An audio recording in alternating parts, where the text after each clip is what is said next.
Hem គឺជាមនុស្សពិតប្រាកដដែលបានស្លាប់ទៅហើយតើនេះជាទំនៀមទម្លាប់អ្វីទៅ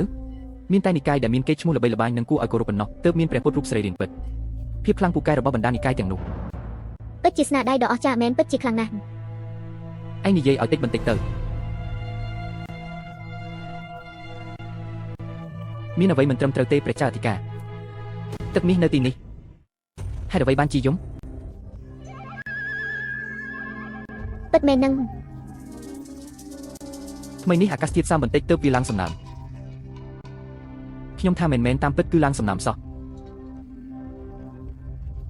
ពិតមែនហើយអ្នករៀបចំសង្ឃឹមថាថ្ងៃនេះអាចរៀបចំឲ្យខ្ញុំនិងភរិយាអង្គុយជាមួយគ្នាណាភិក្ខុសានយំសុំលាទៅសិនហើយ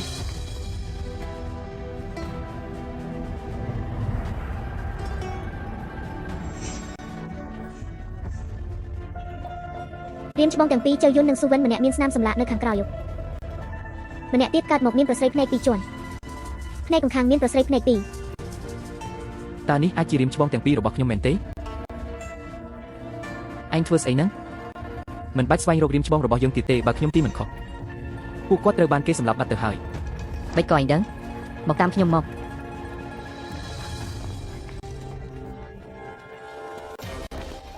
ឯងធ្វើស្អីហ្នឹងមកតាមខ្ញុំមកមិនមែនថាស្នាក់នៅទីនេះទេអីស្ដាប់ខ្ញុំសិនទីនេះខុសប្លែកខ្លាំងណាស់វាមានបញ្ហាកន្លែងណាទៅអ្នករៀបចំល្អយ៉ាងនេះព្រះពុទ្ធរូបសពកាលពីអំបញ្ញមិញឯងឃើញទេតាមពិតគាត់គឺឯងជាស្អីហ្នឹងតាមពិតទៅវាមានតម្លៃសិល្បៈខ្ពស់ណាស់ដូចពិតនឹងរស់រវើកខ្លាំងណាស់ដូចជាបាក់ពួកយើងគ្មានសិល្បៈបែបនេះទេល្អណាស់ថ្មីនេះនៅពេលយប់ក្បែរនេះតែងតែមានជ្រូកប្រៃចេញចូលទើបបានជាចាក់សោទ្វារធំមិនដឹងថាអ្នកទាំងពីរមកទីនេះធ្វើអ្វីដែរពួកយើងគ្រាន់តែចេញមកនំបន្តិចប៉ុណ្ណោះអញ្ចឹងល្អហើយអាត្មាបានរៀបចំអាហារនិងកន្លែងស្នាក់នៅសម្រាប់អ្នកទាំងពីរបើអ្វីមិនទទួលយកទឹកចិត្តនេះទេមុខមាត់របស់អាត្មាក៏រក្សាទុកមិនបានដែរមុខមាត់របស់បងធំក៏រក្សាទុកមិនបានដែរគុំហូបរបស់អ្វីទាំងអស់ដែលពួកគេឲ្យនៃរបស់អ្នកគឺនៅទីនេះមានអ្វីមិនស្រួលមែនទេពួកច្បងប្រហែលជាត្រូវគេសម្លាប់ហើយសមត្ថភាពរបស់រៀមច្បងគឺខ្ពស់ជាងពួកយើងមានន័យថាសូម្បីតែអ្នកសម្រេចថ្នាក់ស្ថាបនាគ្រឹះដ៏បរិបូរណ៍នោះក៏មិនអាចដើរចេញពីវិហារនេះទាំងមានជីវិតដែរ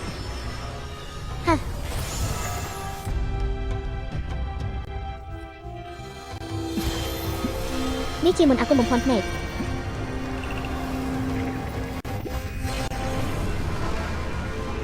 ប៉ុន្តែ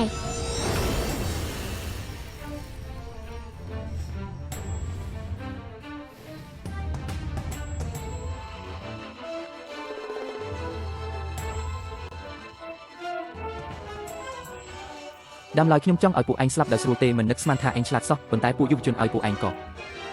ដល់ទីបញ្ចប់ហើយឥឡូវនេះខ្ញុំនឹងឲ្យពួកឯងរលត់សង្ខារទៅចុះ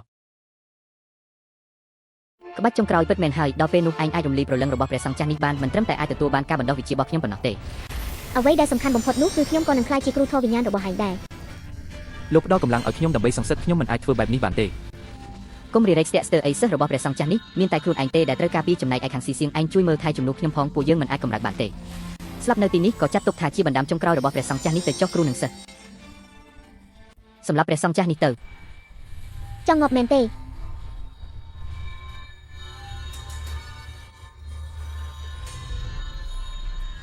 ឈ្មោះទៅរកមេឃនឹងដីបងប្រុស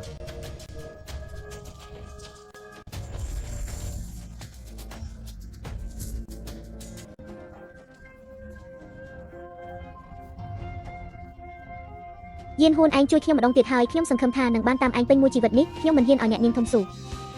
ធ្វើជាអ្នកតាមបម្រើរបស់ខ្ញុំឡើយខ្ញុំតាមឯងគឺជាកិត្តិយសរបស់ឯងហើយតោះទៅពួកយើងប្រញាប់ត្រឡប់ទៅប៉ាក់វិញទៅល្អហើយរឿងភ្នំយានសានក៏ត្រូវរីកាជូនលោកគ្រូឲ្យបានឆាប់តាមដែលអាចធ្វើទៅបានដែរ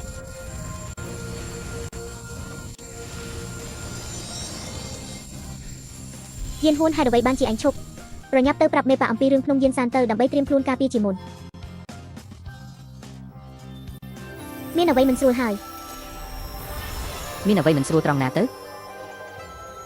ឯងមើលឲ្យច្បាស់មើលចាប់តាំងពីត្រឡប់មកបាក់វិញរហូតមកដល់ពេលនេះពួកយើងមិនឃើញមនុស្សសំបីតែម្នាក់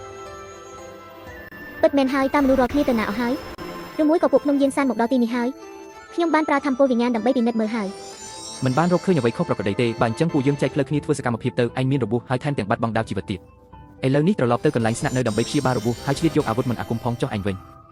ត្រូវអរគុណដល់លោកគ្រូឥឡូវកម្រិតវិជ្ជាគុណរបស់